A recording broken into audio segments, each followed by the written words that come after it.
Good morning students. Last हमने class 8 का lesson number 3 देखा था, भारत का संविधान के बारे में देख लिए थे। उसका कुछ आधा बाकी रह गया था, वो आज के वीडियो में हम लोग देखेंगे।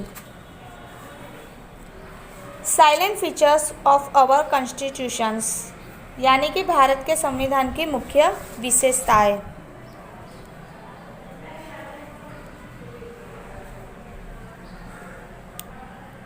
डेमोक्रेटिक रूल्स, लोकशाही शासन पद्धति।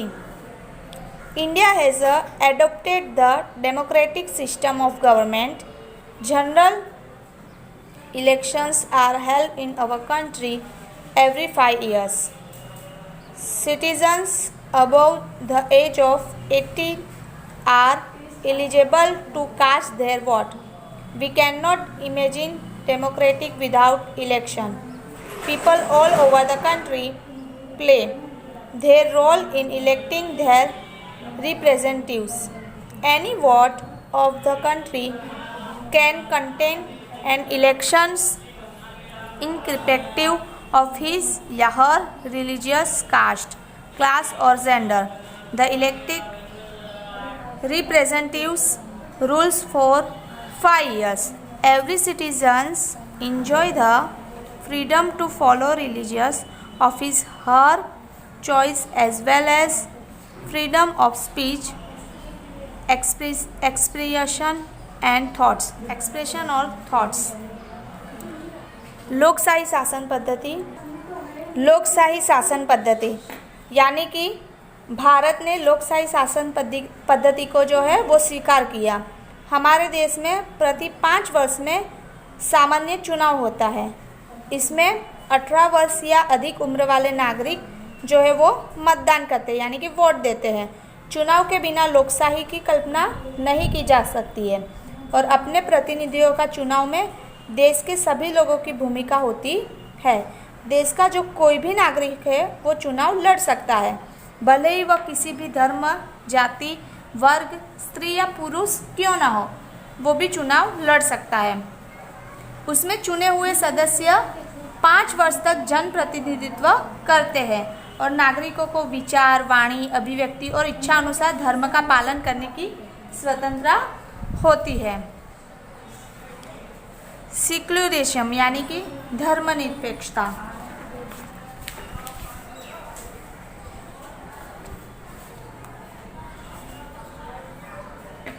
A secular nation means that the government does not conform to the norms of any particular religion in its system of governance.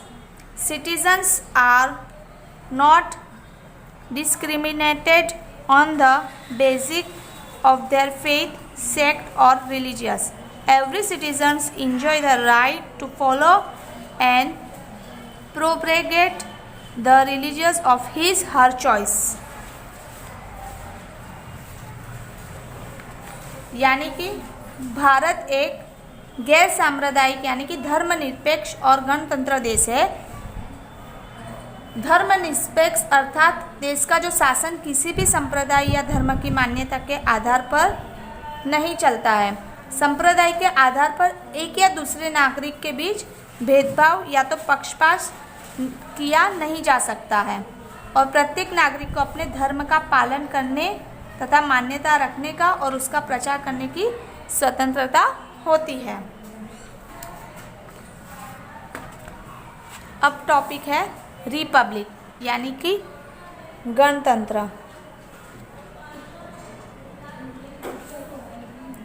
Republic means a government that obtains power from people directly or indirectly. We have adopted a democratic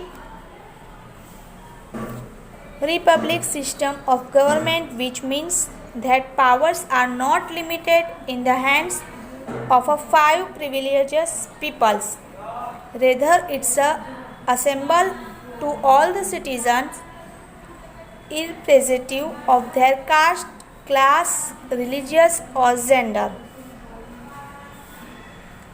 गणतंत्र अर्थात लोगों के पास से प्रत्यक्ष या परोक्ष रूप से सत्ता प्राप्त करने वाली जो सरकार है जो अपनी राज्य व्यवस्था में जो हमने गणतंत्र लोकशाही को स्वीकार किया है और हमारे यहाँ राज्य व्यवस्था विशिष्ट अधिकारी जो रखने वाले हैं वो किसी वर्ग के हाथ में ही नहीं है, लेकिन राज्यतंत्र के सभी पद धर्म, जाति या स्त्री पुरुष के किसी भी भेदभाव के बिना किसी भी नागरिक के लिए होता है। थिंग्स टू नो, इतना जानिए। Any common person, man, woman, B it a hawker, a vegetables vendor can become the sarpanch of village. For example, a mason, Manji Bhai, contested election of legislative assembly and become the member of legislative assembly MLA। यानी कि ठेला चलाने वाले मजदूर या सब्जी बेचने वाली बहन भी गांव का सरपंच बन सकती है। मकान बनाने वाले कड़िया मंजी भाई विधानसभा का चुनाव लड़े और चुनाव जीतकर विधायक बन गए। अब यहाँ पे है सेंट्रल गवर्नमेंट, एक चार्ट दिया हुआ है वो हम देखेंगे। सेंट्रल गवर्नमेंट यानी कि केंद्र सरकार। केंद्र सरकार के नीचे प्रेसिडेंट काम करती है यानी कि राष्ट्रपति, और राष्ट्रपति के 3 भाग को बांटा गया है। पहला है लेजिस्लेचर, फिर एग्जीक्यूटिव और जुडिशरी यानी कि संसद, कार्यकारिणी और न्यायतंत्र। लेजिस्लेटिव यानी कि संसद के नीचे पार्लियामेंट यानी कि लोकसभा या तो राज्यसभा, प्राइम मिनिस्टर यानी कि प्रधानमंत्री, मंत्रिमंडल, और जुडिशरी के नीचे सर्वोच्च न्यायालय यानी कि सुप्रीम कोर्ट। प्राइम मिनिस्टर के नीचे काउंसिल ऑफ मिनिस्टर यानी कि प्रधानमंत्री, मंत्रिमंडल। फिर यहाँ पे स्टेट गवर्नमेंट का दिया गया है। स्टेट गवर्नमेंट के नीचे गवर्नर, राज्यपाल, फिर विधान परिषद, कार्यकारिणी यानी कि chief minister and council of minister, judiciary, high court यानी कि न्यायतंत्र यानी कि उच्च न्यायतंत्र। स्टेट गवर्नमेंट, लेजिस्लेटिव असेंबली विधानसभा, विधायक परिषद, लोकल एडमिनिस्ट्रेशन, सबोर्डिनेटेड कोर्ट यहाँ पे पंचायत और municipal corporation and municipal board यानी कि पंचायती सत्ता और महानगर पालिका या तो नगर पालिका आती है। फंक्शन ऑफ गवर्नमेंट यानी कि सरकार के कार्य यहाँ पे दिया गया है। Enact law, representatives, public opinion, implementation of laws यानी कि कानून बनाते, कानून का अमल करवाना, कानून का पालन, प्रतिनिधि और लोकमत। Legislature, executive and judiciary are the organs of government.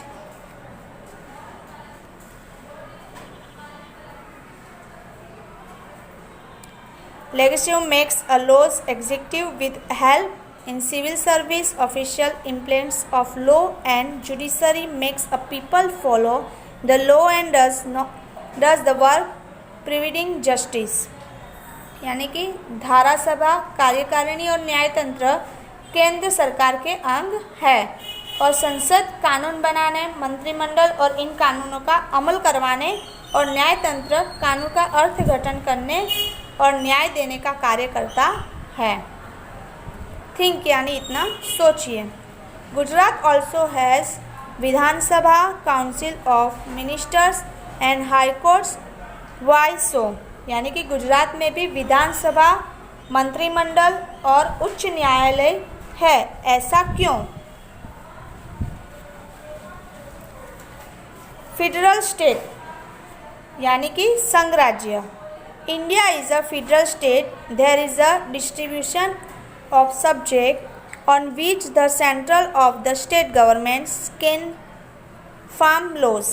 There are 3 such lists: union list, state list, and the concurrent list. Laws formed by the central government are applicable of the entire nation. Bharat एक राज्य संघ है यानी कि घटक राज्यों का एक संघ है जिसने कानून बनाया, केंद्र का विषय, राज्य का विषय और संयुक्त विषय निश्चित किए गए। देश की संसद संघ सूची के विषय पर जो कानून बनाती है वो पूरे देश में भी लागू होता है।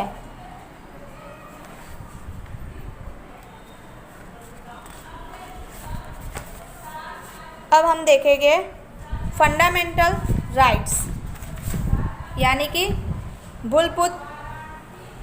मूलभूत अधिकार। Fundamental rights of Indian citizens are provident by the Constitution of the India that was adopted on the 26th of November in the year of 1949 but was put in use on the 26th January 1950. The fundamental rights of Indian citizen generally that the residents of the land can lead an peaceful life as long as they inhabit the country. The individual fundamental rights of the Indian citizens are most of the time similar in all the democratic countries. The individual fundamental rights to Indian citizens include the following. First of all, equality before the law, freedom of the religious, freedom of associations and the prefer assembly, freedom of speech and expression, right to constitution, remedies for the protection of civil rights. संविधान के मूलभूत अधिकारों और स्वतंत्रता का जो समावेश किया गया है उसमें विशेष रूप संवैधानिक उपचारों का अधिकार दिया गया है, जिसमें भारतीय संविधान की अंतरात्मा कहा गया है। संविधान राज्य और अन्य व्यक्तियों को अधिकारों की रक्षा करता है। तो यहाँ पे हमारा लेसन नंबर 3 कंप्लीट होता है। यहाँ की जो एक्सरसाइज है वो आपको होमवर्क में कंप्लीट करनी है। Thank you.